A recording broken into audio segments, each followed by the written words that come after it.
Welcome to the Don't Count Me Out podcast. This program is dedicated to stroke survivors, loved ones, and caregivers, medical professionals, and anyone interested in learning more about this devastating disease and the warriors that face it every day. Our mission is to share stroke survivors' stories of inspiration and hope, form friendships and community, gain knowledge and insight, and the courage to dream and explore new avenues as we find our way back to living. So, my friends, the Don't Count Me Out podcast begins right now. I'm in your hands now. That's a scary place to be. Hi, everybody. Joanne here. I just wanted to introduce you to a man that is so fascinating and so much fun to talk to. He happens to be a stroke survivor himself, and he lives in Australia. I had a chance to talk to him at length about 2 weeks ago, and we just had such a good conversation that I asked him to come back and be on our show this time. So anyway, I'd like you to meet Bill Gasiamis, and he has a podcast that he does called Recovery After Stroke. Bill, tell us a little bit about your story. When did this event happen for you? It happened in 2012. It was February, and I woke up in the morning and I noticed a numb sensation on my big left toe. And when you notice a numb sensation on your big left toe, you don't really think anything about it. You just get on with life because it's just a toe. It doesn't do anything. And then that particular day I was heading to work and I was doing, I was in property maintenance. So we were doing painting and repairs at a particular property near our house. I put my boots on and off I went. It was a Friday, so the weekend was coming around, and Saturday morning I noticed that same sensation was a little bit different. It had spread a little bit to more of my foot. And the Sunday after, I was going to the gym, and every Sunday morning I would get up, run at the gym for 5 kilometers. But this time I noticed that I couldn't land my foot properly on the treadmill. It was all over the place. And I had to look down and make sure my foot was actually landing in the right position. And it threw me off. I didn't really enjoy that run. It was a bit weird, but I ignored it pretty much. I didn't really pay attention to it. And the following day, on the Monday, so now 4 days, on the fourth day since I noticed it, I rang my chiropractor and made an appointment to have him take a look at my back because I had him on speed dial. I was the kind of guy who do things to my back and I would pull muscles and all sorts of things. And I made it his responsibility to fix me up. We had about a 15-year relationship by that time, and I was just there all the time. So I told him to fix up my back and my foot will get better. And then he took my word for it, and he had a look and he said, look, there's no real evidence of what might be causing your numb foot. It's maybe some inflammation that's occurring that's going to present itself as the days go on. Just take a couple of anti-inflammatories and get in touch with me if it gets worse. On the Wednesday, so 2 days passed and it got worse. Basically, it was spreading further and further up. And by the Wednesday, it was at about my hip. I couldn't feel my entire leg. My wife had noticed that I was walking funny, according to her. And I said, I'm not walking funny. You're crazy. You don't leave me alone. I need to go to work. I said to her, look, I'll call the chiropractor. I'll make another appointment. And I called and the receptionist answered the phone and she said, he's pretty busy. Is it urgent? Because if it's urgent, we'll fit you in. But if you can wait, well, then just pick an appointment that suits you in a couple of days' time. So I said to her, well, we'll wait because it's not urgent. And we'll choose Friday after work so I can go to work and then I can come and see him at the end of the day, the chiropractor at the end of the day. And the receptionist said, that's fine. She gave me that appointment. And I didn't give her any additional information about what was happening to me. I went home, I told my wife I made an appointment, and that was that. Thursday, the numbness had spread further. And on the following Friday, now on the 8th day, my entire left side was numb and I couldn't feel my entire left side. Nonetheless, I went to work in the morning. And at work, I noticed that I couldn't get my foot on the ladder. It wouldn't stay on the ladder. So I had to climb up the ladder and my foot wouldn't stay there. I actually bent over. I picked up my foot at the ankle. I placed it on the ladder and then I proceeded to climb this ladder to do some work. That's how bad it had got, but I still had no clue that it was being a problem. So the end of the day came around, and I finished my work and I went to the chiropractor, and he put me on the table, and immediately he said, whatever is wrong with your left side, it's not being caused by your back. You need to go to the hospital. If I go to the hospital, what's going to happen? They're going to keep me in overnight because they're going to take ages by the time somebody sees me. But I've got to go to work tomorrow, so I can't go to the hospital. He kind of insisted that I go to the hospital, and I insisted back. And then I went home, and my wife said, what did the chiropractor have to say? And I told her, well, he told me to go to the hospital, but I'm working tomorrow. I can't go. I've got stuff to do. I can't miss work. And she said, well, why don't I take you to the hospital? They'll tell you there's nothing wrong and you'll go to work tomorrow. Now, I thought that was a great idea. So that's exactly what I did. She was a smart wife. Oh, much smarter than me. She was onto it days before, but I had no idea. I just ignored it. I ignored her, and I ignored everybody, and I ignored everything. So then I went to the hospital. When I got there, they simply said, listen, we'll take you in, we'll do a CT. And then at about 11 p.m., somebody came in and gave me the results and said, look, we found the shadow on your brain. At that time, they didn't know what it was. Eventually, what we worked out was the shadow was blood on the brain, and it was caused by a blood vessel that had burst. They called it an arteriovenous malformation. Is the blood vessel is the problem that the blood vessel had. I was in hospital for 7 days, and then 6 weeks later, it happened again. And this time, I was at work this time because I was under doctor's orders not to be at work, but I couldn't be at home for 6 weeks. So I rang my mates. I told them to pick me up and take me to work with me. I wasn't actually working. I was just sitting around watching them work because they were working for me, these guys. They were helping me out. I remember feeling the room started to spin. I started to feel nauseous. I started to notice that my left side started to fade away. I couldn't feel it. And I was sinking in this chair, and I was just moving more and more to the left, and I couldn't keep myself up. I got the guys to take me home, and we stopped in Melbourne, in our central business district. We stopped so I can get out of the car and throw up on an unfortunate park tree. When I got in the car, I realized we were outside of a hospital. We were outside of the St. Vincent's Hospital in Melbourne. But nonetheless, it didn't occur to me to stop there. We drove home. It took more than an hour to get home. At home, I had my wife waiting. I called her and said, listen, I'm coming home. Be ready to take me to the hospital. So we drove to the hospital. When I got home, we got into the car. We were chatting. Everything was okay. I was still feeling sick. When we got to the hospital, she dropped me off at the emergency entrance, and then she was going to leave and get the car and go and get it parked. She said, I'll see you when I come back. Just go in, do your thing, and I won't be long. I went to reception, or to triage, and the nurse asked me my name and what I was doing there, and I couldn't answer the question. I didn't know my name. I didn't know why I was there. And then I just don't remember anything after that. And a little while later, I'm not sure how long later, I woke up, and there was I was connected to all the machines and all that type of thing, and my clothes were off and everything. And this strange lady at the end of the bed said, do you know who I am? And I didn't know who she was. It was my wife. So that was a bit scary. And then somebody said to me, point to your chin. And I said, who's Chin? I didn't know who Chin was. I was trying to understand who was this person named Chin. So that was a bit dramatic, and that meant that I was in hospital for another 3 days. And now this time, though, when I went home, I couldn't type an email. I wasn't allowed to drive or work again. I wasn't able to remember who came to see me. I had terrible fatigue. It was a bit of a mess. The bleed had increased in size, say from about the size of a dime, which you guys have there, to about the size of a golf ball. So it was quite a lot of the brain that was being impacted by this blood clot that was in my head. Causing damage, but it wasn't causing irreparable damage, at least at that time.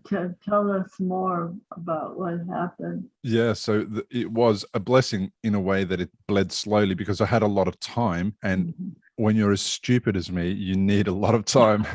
So what I was dealing with when I came back was a lot of cognitive deficits this second time. I wasn't able to process anything. I wasn't able to handle noise or light. It was pretty scary. Most importantly, I wasn't able to function cognitively. I couldn't hold a proper sentence. I was really emotional and crying a lot. I was angry. had a lot of problems, but I could walk. So one of the other issues was that externally I appeared quote unquote normal. And the other big frustration was I couldn't explain to people that I'm not putting this on and that it's a real problem. I'm really struggling. They didn't understand. They didn't comprehend it. So half my battle was feeling like people aren't taking me seriously, or I'm not sure what, it was a real problem. During this time, I kept having doctor's appointments and a whole bunch of things, and they were just monitoring it, and they weren't looking at going in and removing the faulty blood vessel. They figured that it was a very difficult place to get to, so they avoided surgery. And then almost 3 years had lapsed, maybe 2.5 years lapsed from the first bleed. And it was November in 2014. By now, everything had started to come back online.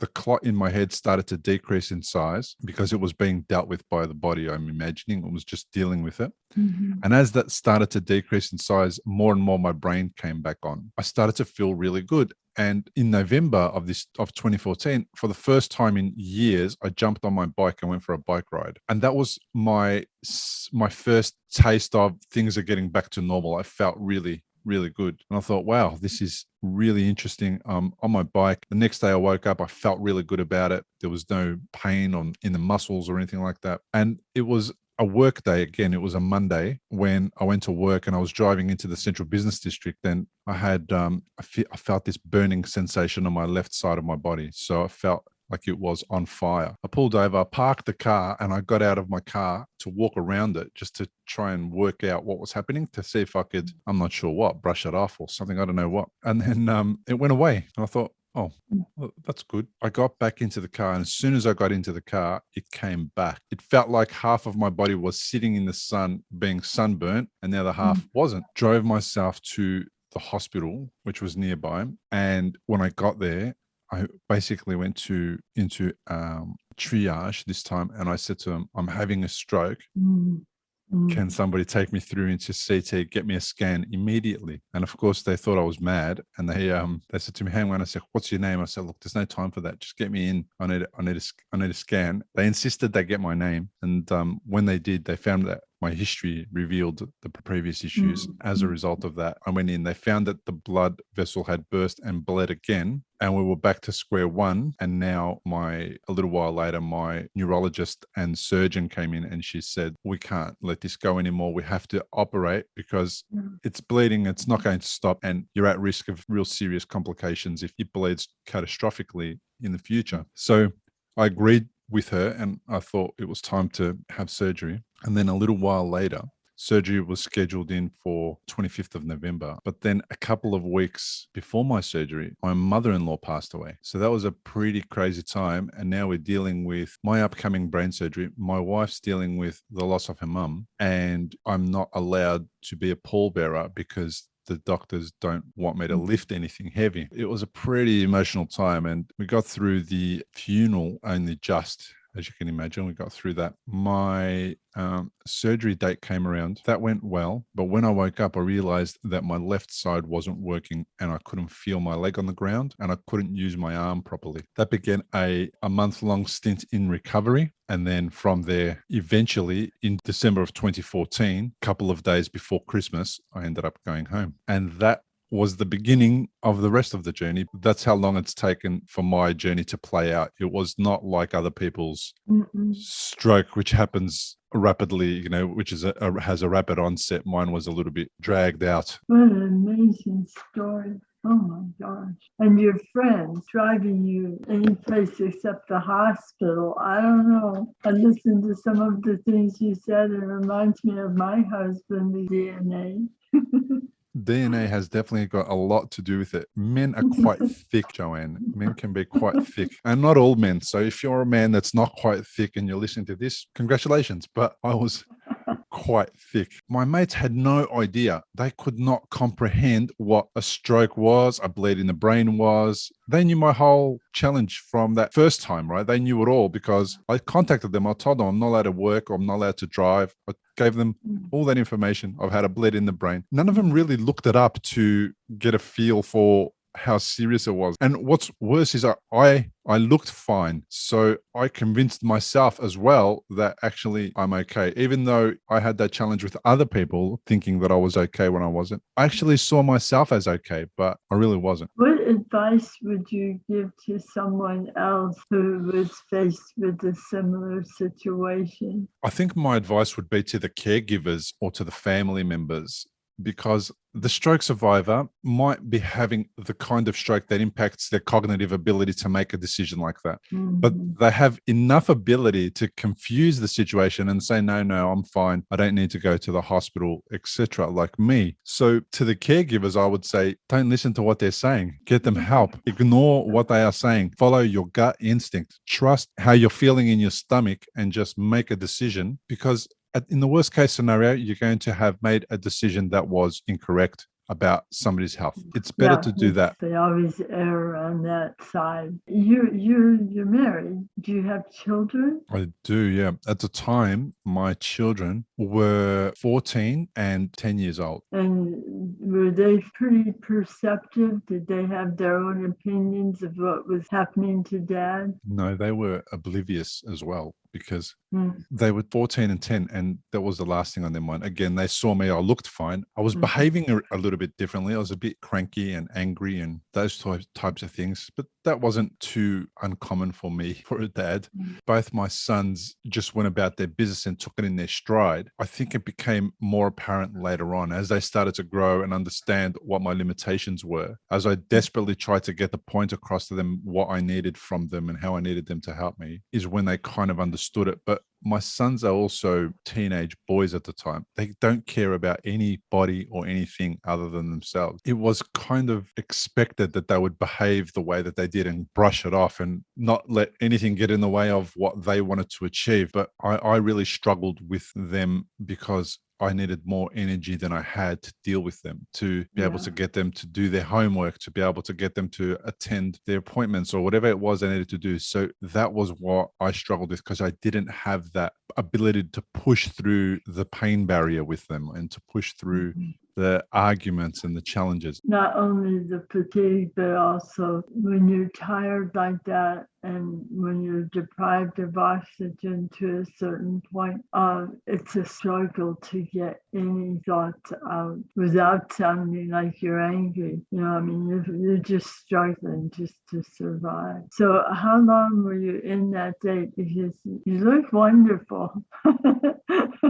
And as one stroke survivor to another, hopefully that sounds like a joke, because it is. Yeah, I hear you. I know exactly what that means. I was in that state, I would say, for the best part of about 8 years. I'm coming up to February next year. So at the moment, February of 2022, it'll be 10 years. I only really went back to work full time in my role in the property maintenance company. I only really took that role back on almost 2 years ago. So for the most part of 8 years, I was out of action. I couldn't really be myself. I couldn't really operate in the way that I needed to. I couldn't be myself. I couldn't do anything. So it took me a really long time to get to the point where I was feeling comfortable. And then you know what happens with getting back to work and you haven't done it for 8 years and you're still dealing with a brain injury. I then struggled in a different way while I was at work. I then found that fatigue kicked in a lot quicker and I wasn't able to focus and concentrate for an entire 8 or 9 or 10 hours from the time I woke up to the time I got home. And then the hard part was being at home and needing to run around after those two was really hard, packing up and cleaning up after them, preparing meals and all that kind of thing. Because my wife 3 days a week comes home after 6:30 p.m. So if I'm home first, I'd prepare dinner, etc. And getting them to comply with anything is near impossible. It's just near impossible. So it was a real struggle for me to even come back after that initial 8 years at home, so to speak, and then trying to get back on my feet and recover my ability to work. That was just really difficult. And it still is. It doesn't really go away. If I have a bad night's sleep, the next evening is a really hard one. And at least I'm learning now to say, you know what, I'm extremely tired. I'm not doing anything tonight. I'm not touching meals. I'm not tidying up. I'm not cleaning. And everyone else needs to chip in. Now, the kids are 25, 21, so they're adults, but still still, what's interesting is that we have an adult relationship,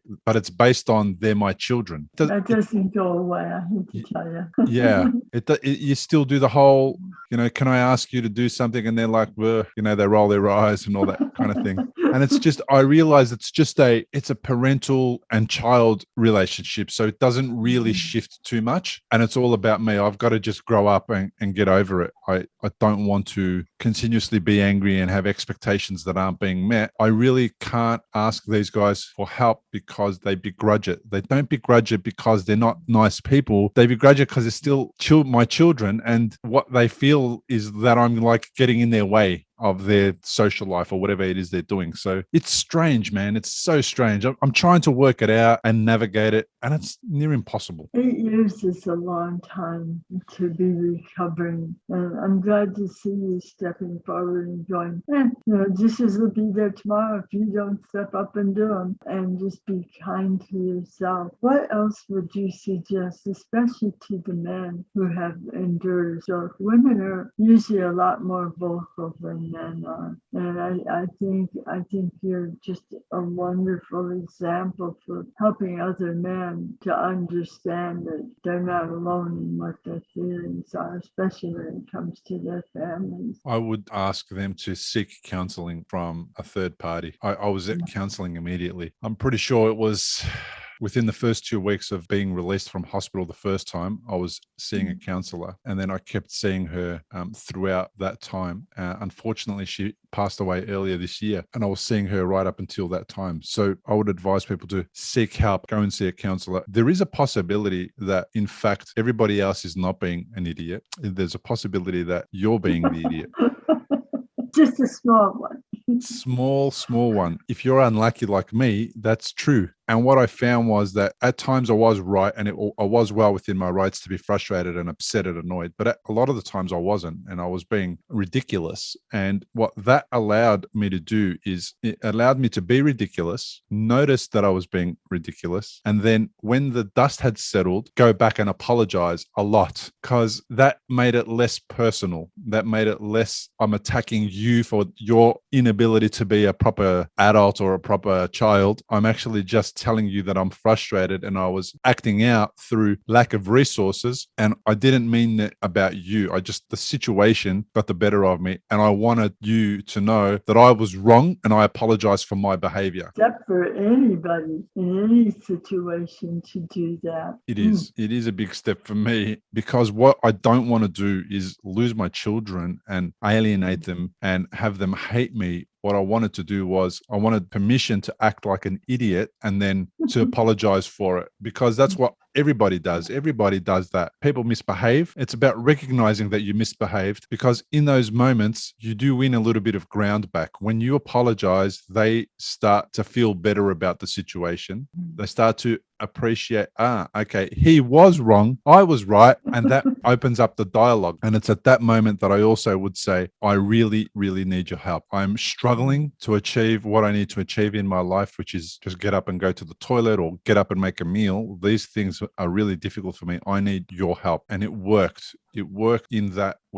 I have a better approach to what bothers me and my problems. I have a far better approach to that now. And people don't hate me because I'm constantly arguing and being angry and aggressive. I am the stereotypical figurehead of the family. I'm the one who lays down the law. My wife is the one who smooths things over and makes sure that everyone's okay. I cop a lot of the flack because I've always had that role. And now they're getting confused with my behavior being just an escalation of my previous behavior, which is the figurehead and the guy who lays down the law. They're getting confused that that's continuously what I'm doing.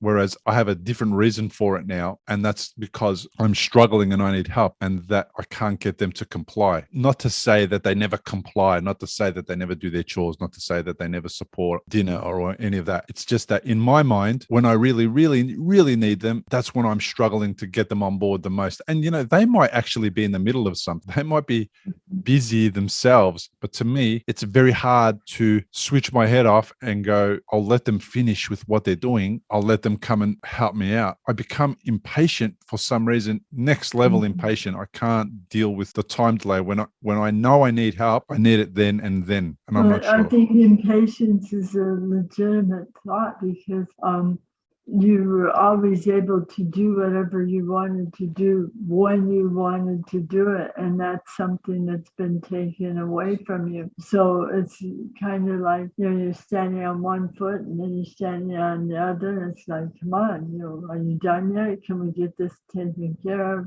And they're not listening to that. That's very, very hard on both sides. Your boys are going, okay, is that dad talking? How did you begin doing the podcast? What drove you to that? As you can tell, I love a chat. And the one thing that I also struggled with a lot was nobody understood. When I needed to talk to somebody about it, I didn't have anyone to talk to. I didn't want to continuously burden my wife with 24 hours, 7-day a week conversation about stroke and stroke recovery. It's a lot to deal with. So she was already going through so much, losing her mum, working, trying to raise the kids, being responsible for her father who is in a wheelchair and needed support from the daughters on a rotating basis, on a roster. And concerned about her husband. At the same time. There was nothing guaranteed things were going to be okay with you. Exactly. Yeah, that's a lot on anybody's plate. Exactly right. So what I wanted to do was I just needed to connect with some other people and not continuously make that about me and her. So I started a podcast. Back then it was called the Transit Lounge Podcast. And the idea came when I was actually in the Transit Lounge going to rehabilitation in hospital. They were transporting me from hospital to a rehabilitation facility and they put me in a transit lounge. And every time I've been in a transit lounge before, I was going to an amazing destination for a vacation or some amazing trip. I was going to see something beautiful at the other end of that transit lounge. And this time I wasn't going on any vacation. And right at that moment, that idea popped into my head. I was just fresh with a scar on my head, all patched up. I had that idea, and that was in 2014. And then when I came back from hospital, the rehabilitation continued off-site. I was going to outpatient rehabilitation 3 days a week. And that means I still wasn't working. I was at home alone a lot. So that meant I had a lot of time on my hands. So I just started to reach out and try and find people that I could interview. And then I thought I'll interview people that have recovered from something seriously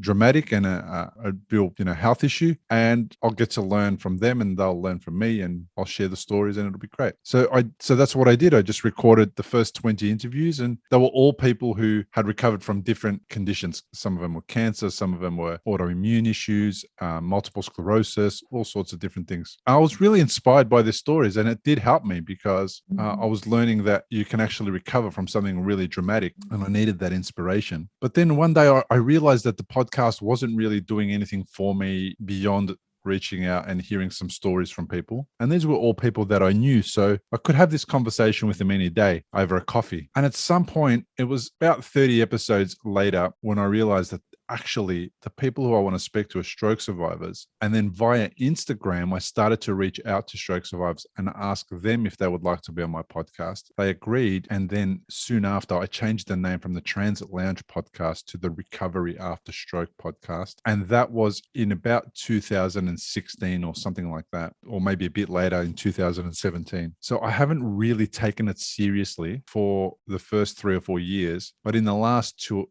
or so years, it's really taken off. There is more than 155 episodes right now. And most of those episodes are with stroke survivors who share their story of what happened to them, their challenges. And then hopefully at the end, we're hearing that they're improving and that they've got some goals. They're making some headway and they're overcoming their deficits and their challenges. Hopefully people listen to that and get inspired. What's interesting about it, and you'll know this too, is that people reach out of nowhere and say stuff like, oh, I really enjoyed that episode, or oh, I'm so glad about that episode. Thank you for that episode. And what I realized is that, in fact, the podcast is doing more for other people than I thought it would. I just thought it was going to be about me. I started it selfishly, but there's this amazing loop of, I'm not sure what, like feedback that I get where people say that it's a mainstay for them and it's really important for them. And it's important for caregivers because caregivers contact me and said, I finally understand what's going on with my partner. And that's just made it all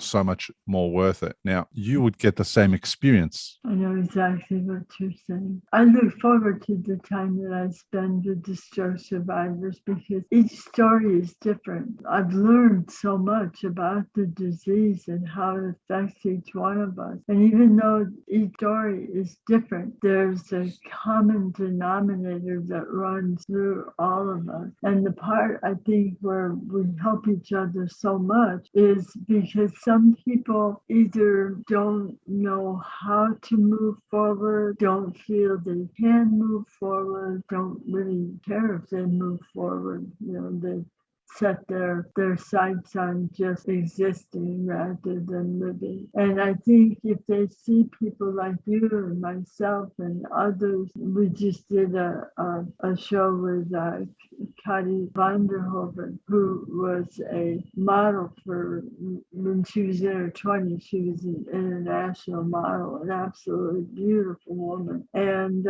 she had a stroke that left her with locked-in syndrome, which means that she was paralyzed from the neck down. And we just did an interview with her and her husband, Kenny, about wheelchair travel. Here she is, totally paralyzed, and she looks at the world as her home, not just Finland, which is where she lives during the summer months and then down in Spain during the winter. But her and her husband look at the whole world as their home. And if they want to get up and travel, they do. So if they can have that kind of mindset, and when you see her face, when she smiles, you can't help but smile. And it's so genuine, and it just comes over. It just shouts at you. Yeah. She's got a special place in my heart. All of you do. I'm telling you, I'm going to be thinking about you a lot because of this story that you've told me. But there's a common denominator through all of us. And I think by doing these shows and talking to each other and doing blogs and however you communicate with others helps all of us so that we do feel that sense of belonging. Yeah.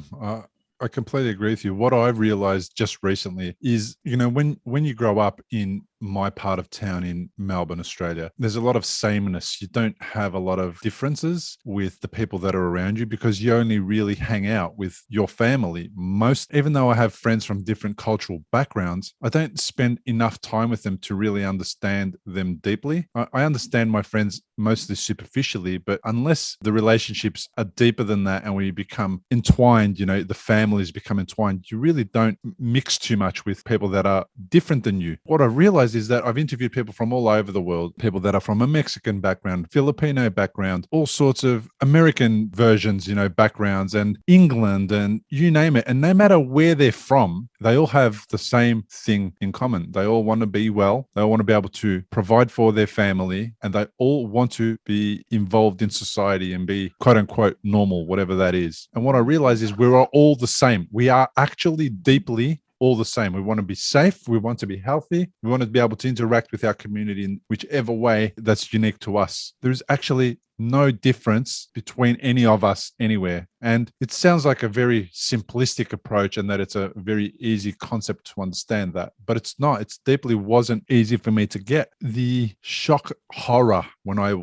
became aware of that, it was such a profound moment for me to just realize that, in fact, we are all exactly the same. We have the same needs, regardless of our beliefs, background, ethnicity. It makes no difference. That has been a really big blessing for me. That has made it possible for me to look at people walking past me in the street and go, that person's the same as me. No different whatsoever. Doesn't matter whether they are in a wheelchair, whether they're standing tall, whether they're short, large, overweight, skinny, underweight. It doesn't matter what. We are all exactly the same. And I didn't expect that I was going to learn something like that from this podcast. And I think that's a wonderful point too, because so many of the stroke survivors that I've met, we're in a group of people and somebody says something that isn't quite true. Anyone who has had a stroke, it's as though you have extra radar. You pick up on that immediately, and you know, and you don't tolerate it anymore.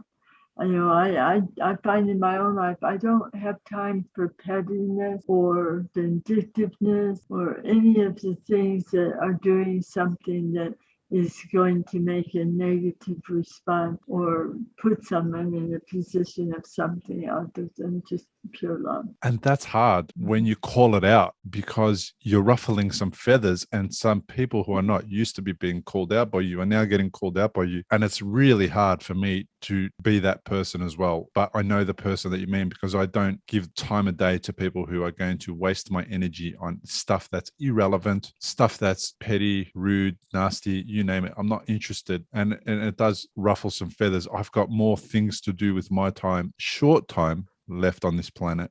What are some of your favorite people that you've met by doing the podcast? Who have influenced you the most to set you on a different road than what you were on? Wow, that's a great question. I think it's interesting who comes into your life just when you need them and you have no idea why they're there beforehand. My first episode was in February 2012. In November of 2011, I met a guy who at some woo-woo, wah-wah kind of event, one of those crazy events. And it was such a terrible event. I did not like that event at all. However, I met this guy. I don't think I've ever been to a woo-woo, wah-wah event.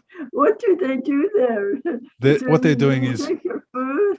Yeah, they're taking everything they can. They're trying to teach you how to become more business savvy and how to sell better and how to extract money out of people. Yeah. All while they're doing it to you. And part of the process is to make you do woo woo and wah wah noises, in the crowd and all that type of thing. And it's just not my cup of tea. It was a terrible event. But I met this guy, David, and we kind of got along. I was impressed by him. He was a really impressive kid. He was younger than me, so I was just taken aback by how impressive he was. Anyhow, and that was it. And we kept bumping into each other into similar events throughout the coming month, throughout the months. And then we were at an event after the first incident, the first bleed. I was still well enough after the first bleed to be able to just go to places and see things. I was telling him my story. I just told him what happened to me, and he was pretty amazed and shocked by what happened. And that was it. We went along and did the thing that we had to do. And then a few months after the second bleed, I bumped into him again. He called me, or I called him, not sure what. I explained to him what had happened again. And then one day he just reaches out to me and he says, look, there's this event going on. I want you to come along with me. I'm going to go and see it. I think you'll get a lot out of it. I went along. So this is only somebody that I'd really spoken to 3 or 4 times. Now, he was putting the event on, but there was no money to be paid for this event. It was a free event and there was nothing in it for him. He just said to me, come along. I know you're doing it tough. You've probably got time on your hands. You can't work, etc. Come along. So I went. And this event was the first time that I realized that, in fact, I was actually able to take control of my own recovery, because the event was an event called M-braining. It was multiple brains. It was integration technique, multiple brains integration technique. What they do is you learn about your head brain and your heart brain and your gut brain. So those terms were pretty strange to say back then in 2012. But what we're finding now is there's a lot of evidence around the fact that there's neurons in the heart and there's neurons in the gut. And when I learned that I had neurons in the head as well, something happened in my mind that said, oh, okay, so if I've got a brain in my heart and a brain in my gut, maybe I can use them to help me overcome what's going on in my head. I needed to recruit neurons from wherever I could to get me over the line in this recovery. And in fact, that mindset that I adopted there just by pure chance was the mindset that then became everything else that I had done and took my recovery to the level that it did and started the podcast and all that kind of stuff. This was the one key incident that triggered all of the rest of my next 10 years. And I've told David a couple of times, or at least I've tried to tell him, years ago. He's only somebody that I speak to maybe once a year if I'm lucky. And he's reluctant to be the hero, but I've tried a couple of times to tell him that this has been one of the most influential, life-changing moments. And to come from a stranger who meant nothing other than here's a good experience that a person might have, like me, for example, that blew me away. Nobody had ever treated me so amazingly well before as David had. He just came out of nowhere. About a year or two after my brain surgery and struggling to operate my property maintenance business, I used to be in touch with a friend of mine who we only ever associated through a mutual friend. And those times were just times where we were on the town getting drunk. It was the only real time we associated. He was a lovely guy and we got along well, but we just didn't have a mutual life or connection in any other way. And then one day we were chatting and I said to him, I'm really struggling at work. I can't continue my regular work anymore. I'm going to stop my business and I'm going to go and get a job. And for a joke, I said to him, if you've got a job that you can give me, I'll come and work for you. And that was it. I left it at that. A couple of weeks later, he contacted me and said, I've got a job for you.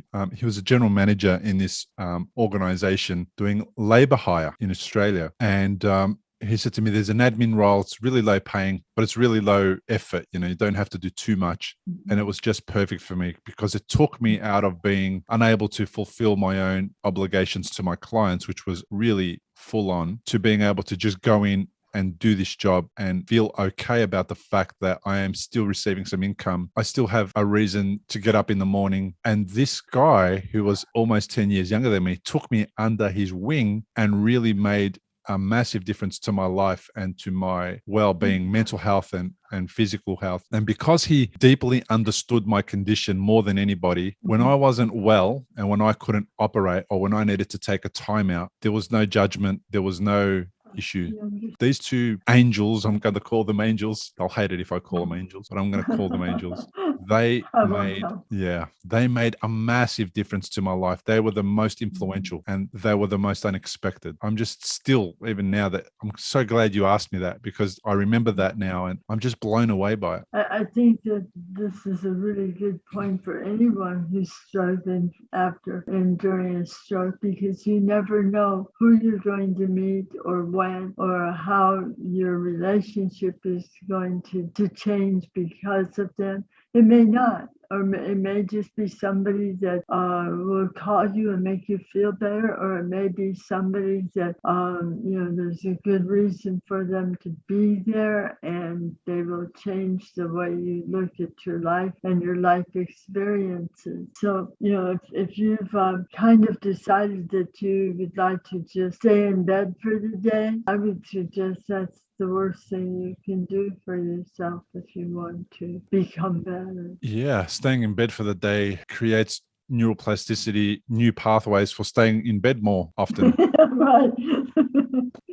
And that's the thing. You've got to recruit that energy in making those neural pathways. You've got to make them for things that are useful and necessary rather than for things that are not useful and not necessary. Now, sleeping is, don't get me wrong, whenever you need, if you've had a stroke and you need to sleep. Any time of the day, it doesn't matter. But if it's as a result of feeling unwell or, as an escape from life, then no, don't do that. Don't put energy into that because we don't want to grow that. We want to use our resources to do other things that are more valuable. It sounds like a perfect segue for the next question. And that, what do you see for yourself in the next 5 or 10 years? Have you given any thought as to, do you have specific goals? Yeah, I've got, I'm writing a book at the moment. The book's going to be called, I'm not sure if I should reveal it yet. Maybe I should, doesn't matter. Yeah. The book is going to be called 10 Steps to Brain. No, it's not. Come on, get your act together, Bill. It's going to be called Stroke, the Best Thing That Happened to Me. Or it's going to be called The Unexpected Way That a Stroke Became the Best Thing That Happened to Me. What I hope it does is annoy people enough so that they get curious to read and find out why. Of course, I'm not saying that stroke is the best thing that happened to lots of other people. It may not be, and I completely accept that and understand that. This is not the stroke that's the best thing that happened to me. It's the stuff that I became and learned about myself and life and the world are some of the best things that ever happened to me. So it's a story about how I got there. But more than anything, it's not about me so much. It's about there's another 10 people who I've interviewed who have said the same sentence, who have been able to say stroke is the best thing that happened to them. And the chapters are going to be focusing on the one specific thing that was the catalyst in their recovery. And hopefully I can create a little path that people can follow, a guide that they can follow. If stroke is not currently the best thing that happened to them, perhaps maybe one day, if they follow this path, they might get there as well. So hopefully that'll finish in the next 12 months and it'll be available as a proper book by the end of the year. I'll continue with the podcast. That's something that I don't think I can see myself stopping for quite a while. I'm very passionate about it. I really enjoy it still. There's way more people that I need to interview. There's 610,000 people that have had a first-time stroke in 1 year. There's a lot of information and knowledge out there that we can all share. I like your title, and I like the shorter one better because with the explanation, then they kind of go off on their own and go, oh, okay, I've got to get a start with stroke. Best thing that ever happened to me. You go, what? Yeah. I also did the what to myself when I said that out loud. I couldn't believe that I'd said it. And then I had to unpack it. I actually properly had to unpack it. So that's what this book is about. So I'll finish the book, I'll do the podcast, and then I want to be working online. I want to move away from my property maintenance business, and I want to be supporting stroke survivors, which I do now as a coach. I coach a few stroke survivors and caregivers, and mostly what I'm doing is providing information and sending them to resources, and then also resources that might support them or help them or they didn't know they needed. And also we work on mindset, and we try and alter little bits of the way that they live their life or their lifestyle, which might involve some discussions about nutrition and supporting people to connect with their heart and to, go inwards and meditate and things like that. So I try to create these conversations with them that are about allowing them to adopt a new way of life. Perhaps the current or the previous way of life was contributor to their stroke. And I hope to be able to continue to do that onwards and into the future. And then once I've written the book, I really want to put it out there so that I can do public speaking gigs. Again, share my story, share what I've learned, share what's helped me, and then hopefully inspire some people. What's interesting is that my audience is a stroke audience, obviously, because that's the way I've positioned it. That's my niche. But the reality is that our stories, stroke survivor stories, your story, mine, are relatable to anybody recovering from anything. And it doesn't have to be a dramatic health condition.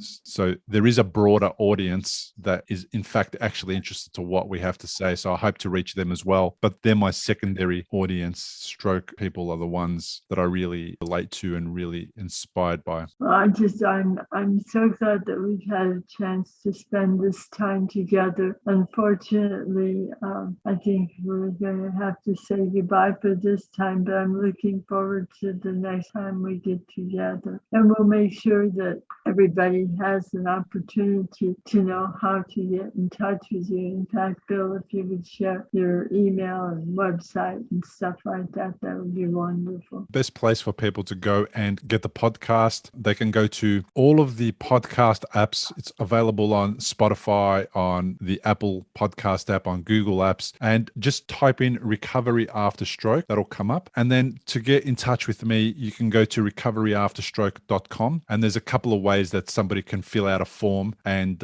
send me an invitation or an email to connect. And from that form, they can also request to be a guest on the podcast.